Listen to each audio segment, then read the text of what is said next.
Good afternoon, everybody. We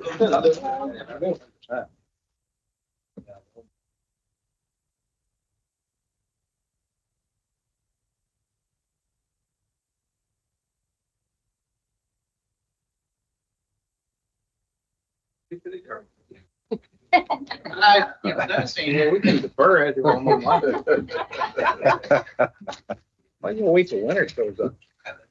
Postpone it until Dennis. Huh? I think so. It's always here. 12 minutes. All right, it's 1:32 and 66 seconds. It's on the here. All right. Yeah, that throws me too. And it can't be 66 seconds either. But we will call this meeting to order. Commissioners have had the opportunity to review the agenda and have no conflicts requiring recusal or abstention. Commissioner McPherson, Yes. Commissioner Saki, Yes. Commissioner Henry. Yes.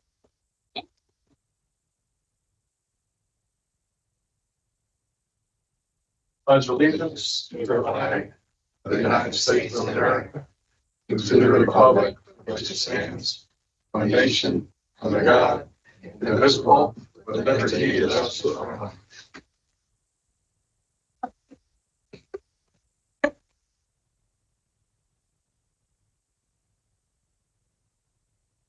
Chase minutes. And the, if we're gonna scratch it, we gotta. Oh, we're not. Corner. Yeah, we're. Oh. Was it? I thought he was serious. No. Oh, I thought you were. Yes, boss, I was joking. Just have the agenda here now. I'd like to take personal privilege. Dennis wrote an article in here, which he does every month about Kohler's Corner. Just want to acknowledge him, and thank him for recognizing about the labor thing he put at the bottom of this. Anybody read this? Just want to thank Dennis for recognizing that. Well, thank you. Okay, we did roll call, pledge of allegiance. Number 3, approval of the agenda. So moved. It's been moved and supported. Is there any discussion? Nope. All in favor, say aye. Aye. Opposed? Passes. Number 4, item 4, public comments. Is there anybody here wishing to speak under public comment? Nope. No. All right. Number 5, minutes of July 23rd, 2026. So moved. It's been moved and supported for the minutes of July 23rd, 2026. All in favor, say aye. Aye. Aye. Opposed? Motion carries. Item number 6, disbursements for A, July 31st, 2026, and B, August 7th, 2026. So moved. Support. The move is supported. Is there any questions on the money being paid out? Nothing stands out? All in favor, say aye. Aye. Opposed? Motion carries. Item number 7, permits. It is recommended that the board approve the permits submitted by staff. So moved. The move is supported. Is there any discussion? All in favor, say aye. Aye. Aye. Opposed? None being carries. Item number 8. We can do A and B. It is recommended that the board accept the deeds and easements for recording. So moved. It's been moved and supported. Is there any discussion? All in favor, say aye. Aye. Aye. Opposed? Motion carries.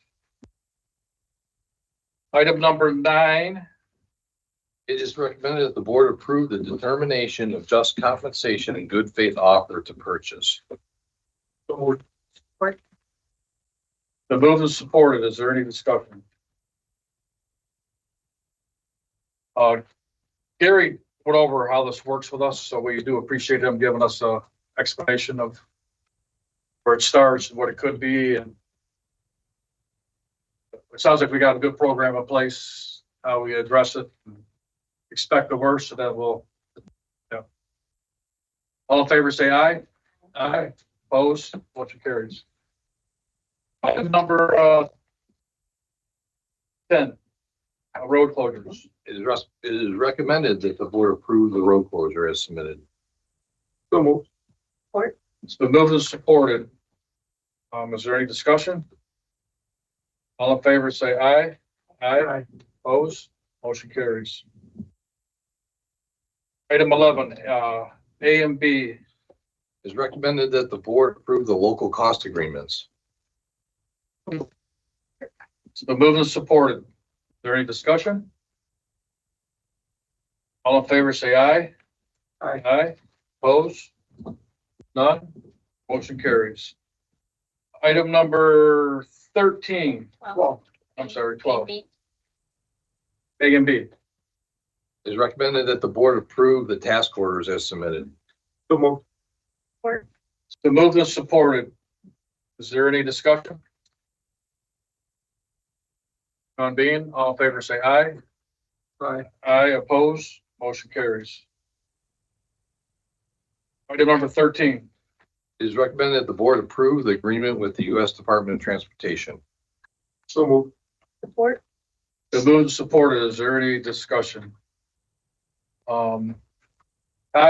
So we applied for a grant, or how does this come about? Yes, we applied for a grant. It's basically a continuation of the SMART grant that we had to look at leveraging public and private partnerships for connected vehicle technology. And who wrote do we have a team that writes the grant? You write the grant, or? We worked with a consultant to write the grant. And But then you're- ultimately, the road commission's responsible for it. there's a lot of stuff that goes along with it. We gotta, Oh, there is, definitely. who do we have monitoring that? Me and Carissa in grants department. We monitor that. Any other discussion? Good job. All in favor, say aye. Aye. Opposed? Motion carries. Item number 14.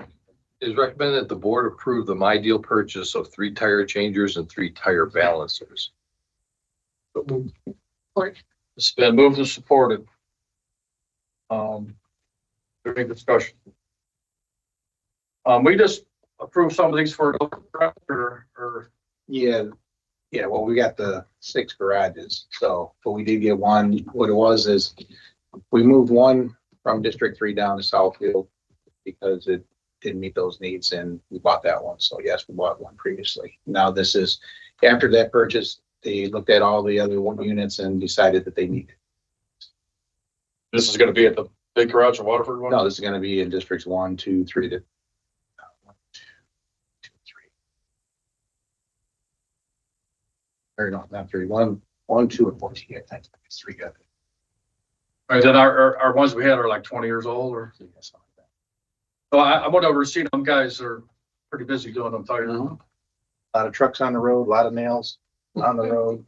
Yeah, that's cool. You guys got a designated person in each garage to knock it out, you know. Any other discussion? All in favor, say aye. Aye. Opposed? And then you guys like to bring them in. You don't like taking them on the road to fix, correct? What's that? Tires. Yeah. Yeah, that's safe. Yeah. It's safe to fix Well, them we in. have tiremen. No, they can change tires out. You're thinking flat, put a new tire on out on the road. Yeah, No, they're equipped to do that as well. but you'd rather have them do it. Depends on where they're at and what's on the truck and everything else. I mean, we've got a wrecker if needed, but But if a tire goes flat, do we have the guys on our crew fix it, or we send a tire guy out? tire guy. Yeah. He's got a tire pickup truck that's equipped to be able to do that. And, yeah, okay. All right, all in favor, say aye. Aye. Opposed, motion carries. Item number 15. It is recommended that the board refer the abandonment to staff for review. So moved. It's been moved and supported. Is there any discussion?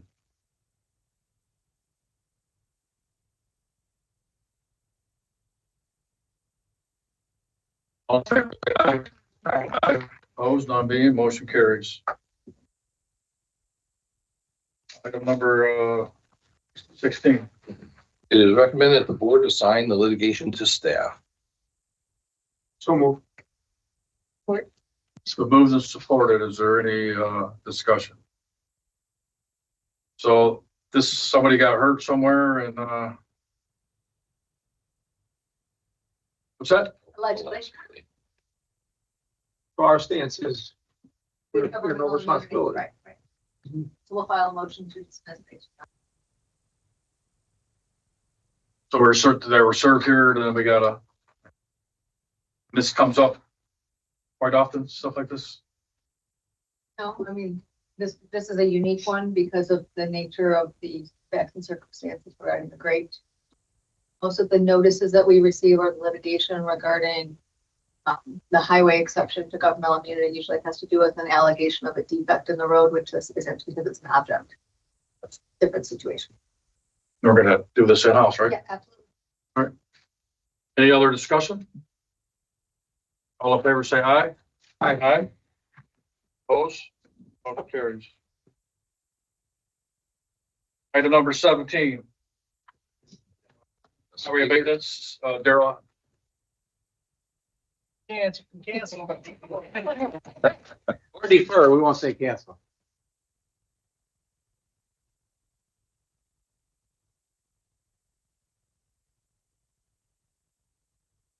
And everything?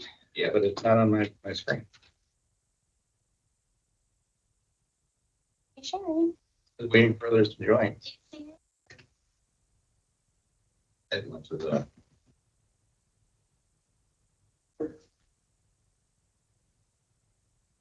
know. Well, we're just gonna have to cancel. We did.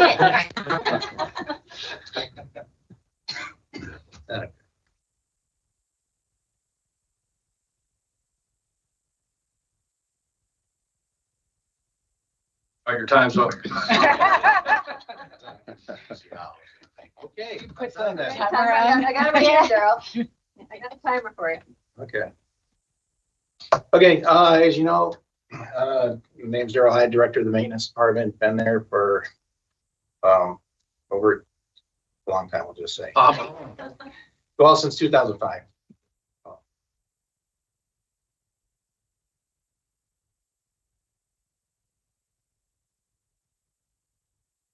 Okay, the Highway Maintenance Department staffing and responsibility I'll cover first.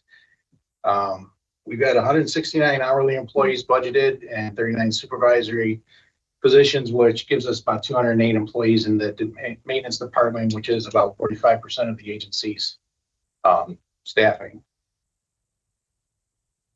It's slow. We're responsible for maintaining the 2,700 centerline miles of the primary and local roads under the Road Commission jurisdiction, as well as being a contract agency for MDOT.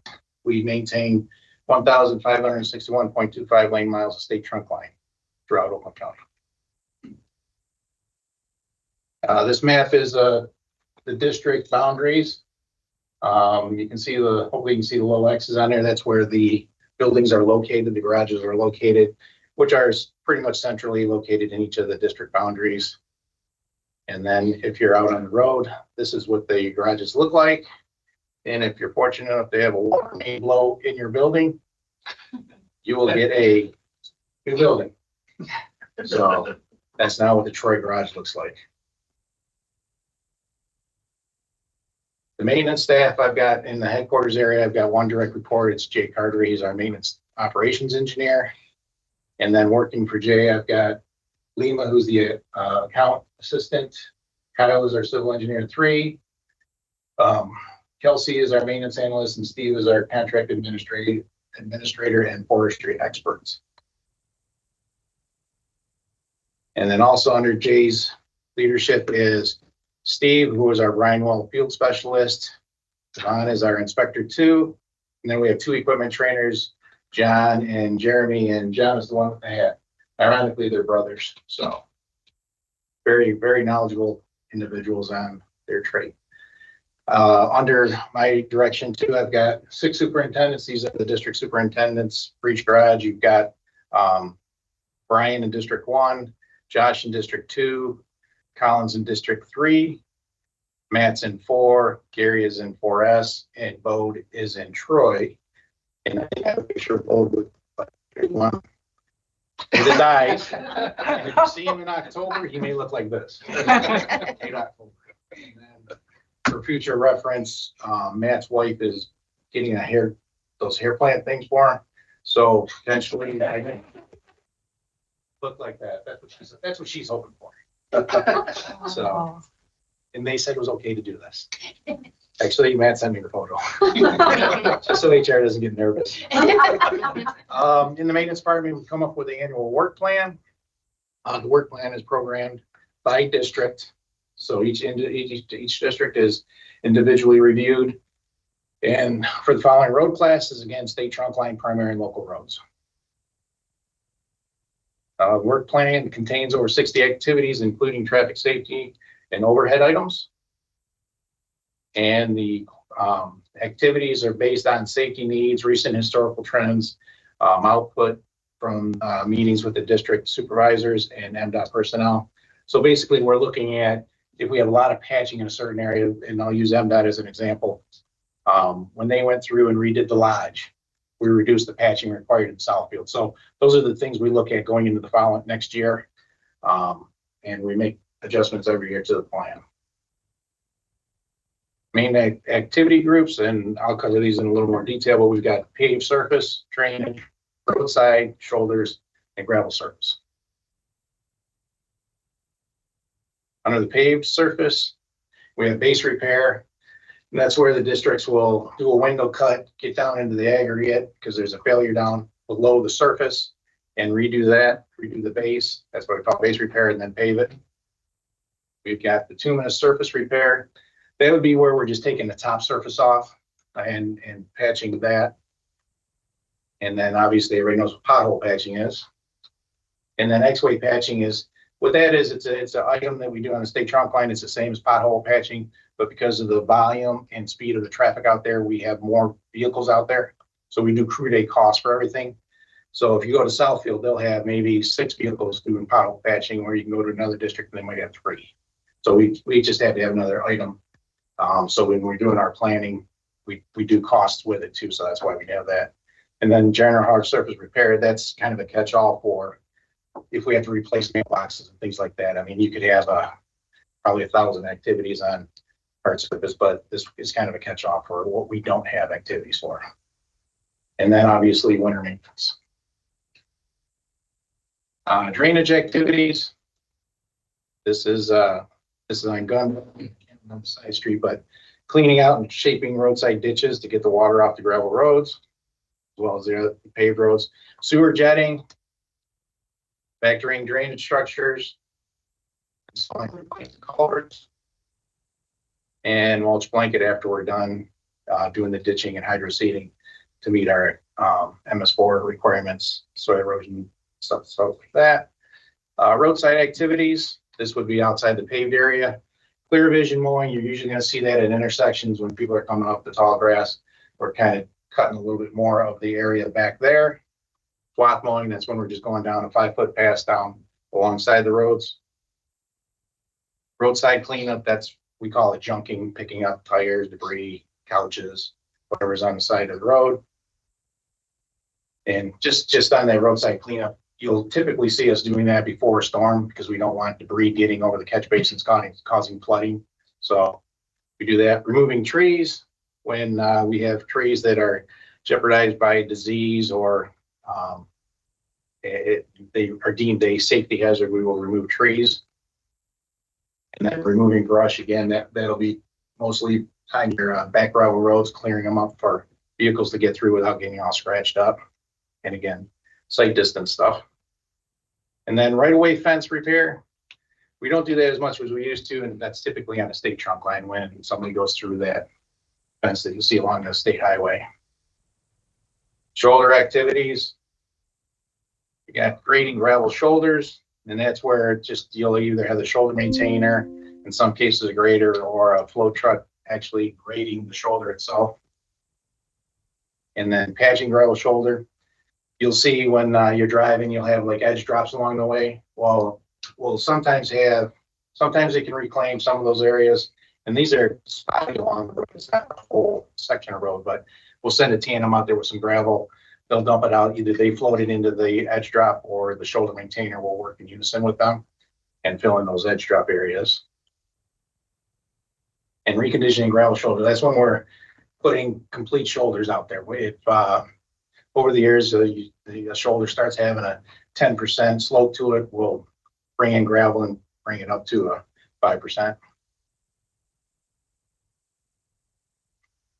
Gravel surface activities. Patching gravel surface, kind of like the shoulders. It's not when we're grading the whole entire road. It would be maybe after a rainstorm where we have some washouts, or sometimes you'll have bad areas where you've got canopied gravel road and those areas don't dry out. They stay saturated, they get bad. And our crews will just go and spot areas, and that's why it's called patching gravel. And also we'll throw material down when needed. Come springtime, we do box patching with wrap to make the road passable, because the gravel is soup.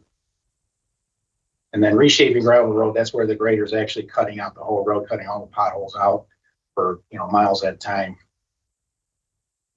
General gravel repair, again, that's kind of like oxide gravel road, or something that doesn't fall in an activity we have.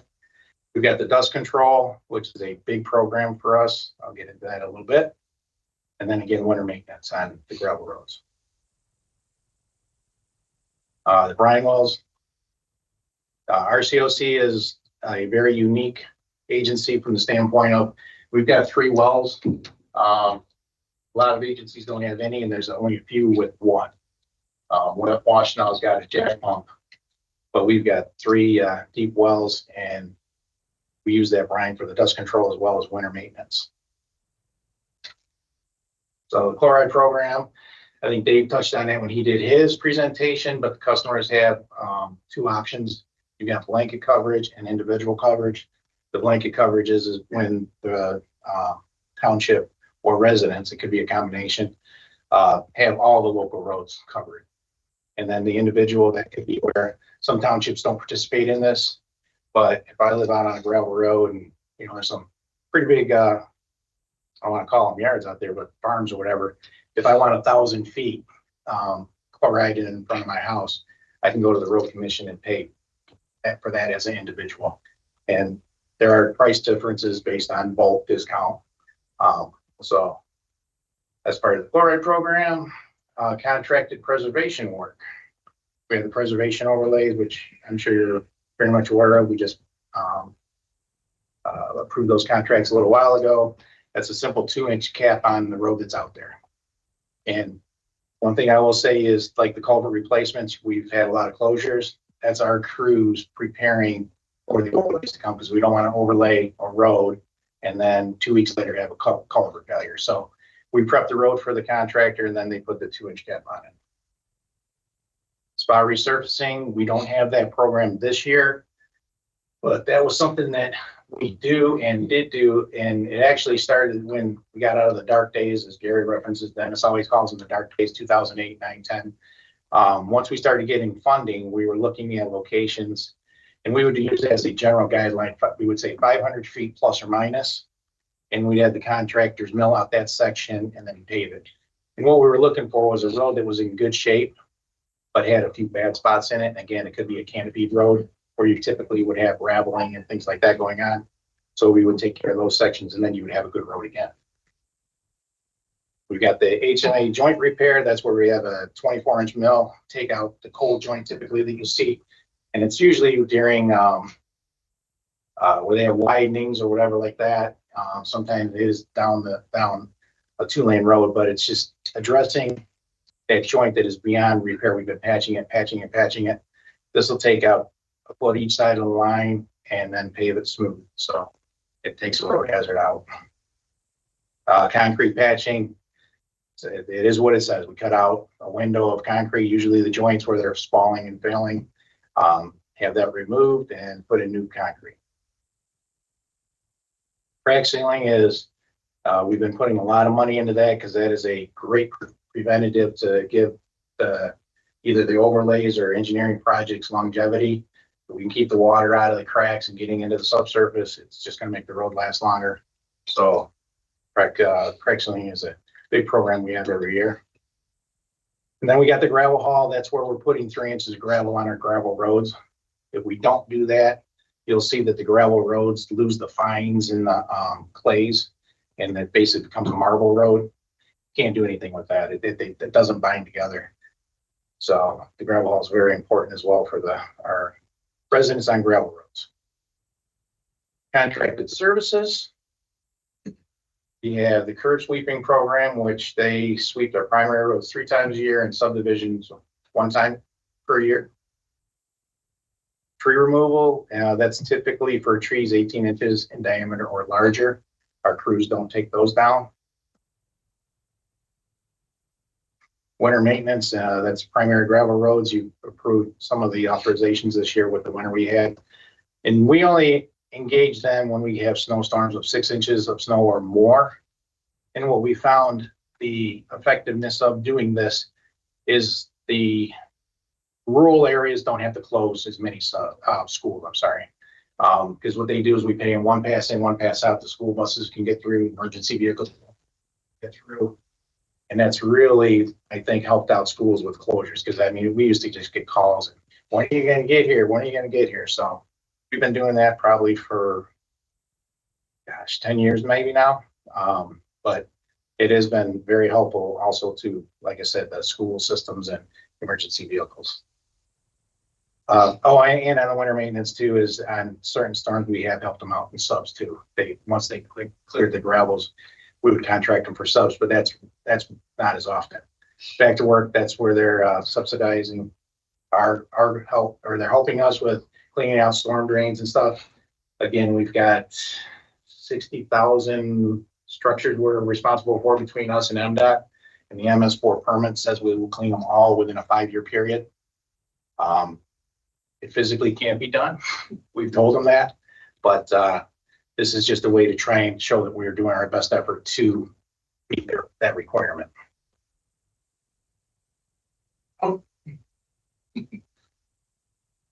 That's it. Questions? I have a question. Yeah, 3 minutes. A state trunk line? Yeah. A primary road, a local road? Yeah. Which ones do our priority, like the hot first ones, or you get a call, which one do we address first? I should say. I know all of them, but. Well, typically your priority is going to be the high volume, high speed ones, but it depends on what's the issue.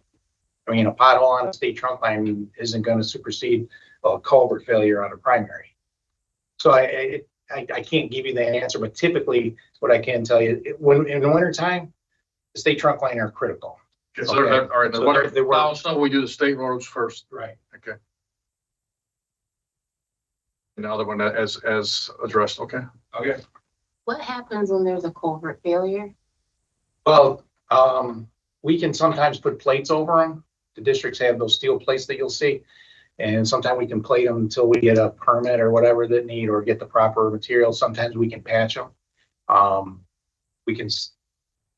There's been some where we'll take old signs from traffic safety and put them over the hole and use some concrete just to patch it.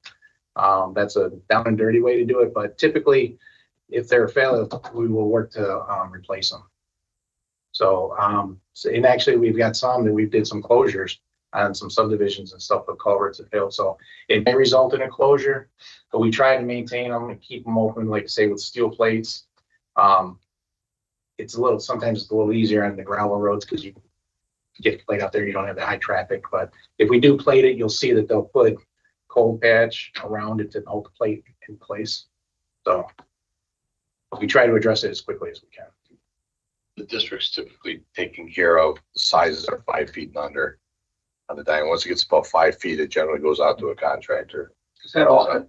What? Is that often over 5 feet? Over 5 feet that they fail? Generally, we're monitoring them, and we generally close it before they fail. So Yeah, a lot of- they just fails out of the blue. Occasionally it can happen if you get a massive storm or something that comes through with lots of water, but Yeah, and a lot of the closures that you see come through from the road or the maintenance department is for culvert replacements. It could be a 12-inch, it could be a 48-inch. but usually they're closing it to do the repair. It didn't, Right, it didn't close the road, so Right. they're getting trying to get ahead of it when they can on that. So from 5 to 15 feet is still called a culvert, or 5 to 20. But that usually goes to the contractor. 20 feet is designated as a bridge, Oh, wow. and then it goes into a different funding source. Any other questions? I got one more, Daryl. We say we have 208 people in the highway division. You said 169 of the Full part-time? that's, is that full of part, all full-time, part-time? That's all full time. My question is with retention, retirement, do we have enough people in your department or do we need more people? Are we geared up for the winter? Well, we're gearing up. Yeah, we've got vacancies currently, but HR is working on. I think we brought 8 in on Monday. We brought 8 more employees in on Monday. I don't know exactly where we might be 5 or 6 bodies short of being at 169. So we usually try to get with HR and fill any vacancies throughout the summer to get ready for the winter. Yes. So you running with a 208, that's the average you have where you're down 40? If you go through the budget book and look at those numbers, we're budgeted for 208 positions. And we have 169 and 30 that Hourly, 169 hourly. And then you got 39 that are supervisors, foremen, clerks, myself, Jay, our trainers. so the ones we are short, our drivers we're looking for still, or where are we like? Yeah. You always get retirement. Some people left. There's a separation of some sort. So we usually try to fill them in going into winter. So we got about 10, a shortage of 10 for drivers, right? Somewhere in that neighborhood right now, but they're still doing interviews and they're actively, Starting pay for a driver. yeah. I mean, I put in a request for 20 employees and, I think the need was like 17 or something because we always lose people along the way. We don't get employees like we used to. I mean, before you used to be able to fill 22 days and HR is constantly advertising and, interviewing. So we're doing everything we can to be 169 by winter. Do you feel you need more people in that department to get be more Well, efficient? I mean, the reality is we are functioning fine with what we have, but with the maintenance and the miles we have, you could double my staff and I probably would still have work to do. So it's an endless job maintaining the road system. So there's really, I think the question would be, are we maintaining the roads to a safe and convenient condition? And I would say yes, with our numbers. Does that make sense? I'm just trying to make sure if you need people, you're not getting them. We got to add more people to your budget. Yeah, no, You're saying you're fine. I'm just reaching out saying that if we got to look at that, and you do have a plan in place. It sounds like you're looking for people right now, so we're working on it. So Through the budgeting and financial plan process, these discussions are continually happening. And justification for more positions are looked at as it goes through. So as through the new budget, we'll have additional employees in it, and we'll be proposing others as they become fully approved through the process. They'll become. Those drivers you're referring to, what's starting pay? I think They hire in as new hires, 21 or 22. 21 of some change. Yeah. And then they get a raise after 6 months. Right. And then at a year, I think, right, Mike? Yes. Yeah. That's great. So. that's without a CDL or with a CDL? CDL. Yeah. You have to have a CDL. Now, do you hire people that are experienced and start them out at more with it? It's a season. Union contract starts you out as labor and new hire. Because you have seniority, you got preference list, items like that you have to deal with, so. It's tough to recruit guys for 21 to drive a truck that have a CDL. Yeah. Right. Yeah, but There's other incentives. you're getting people that don't want to do over the road anymore. You know, they're promised, oh, you'll be home every night, right? Well, 5 years of driving to Texas and back, they're not home every night. So we've gotten a lot of them. I forgot who was it just recently got rid of a lot of drivers and we hired about 5 of them. DTE or something. I don't know who was that. Yellow freight. Yellow Freight, yeah, okay. I mean, we hired them, so, we're getting the bodies. It's just a different environment. Every agency, business is having a hard time getting employees. So, sure. Okay, your 3 minutes is up. All right, thank you. Good report. Thank you, Daryl. Thank you. Okay, item number 18. Is there any new business? I have no new business. Other business? All right, our next meeting, do you have anything, Ty? I have one question about the guy that was in an accident in Ferndale. We ain't got no response back or nothing going on, any updates? It's working, right? He's working.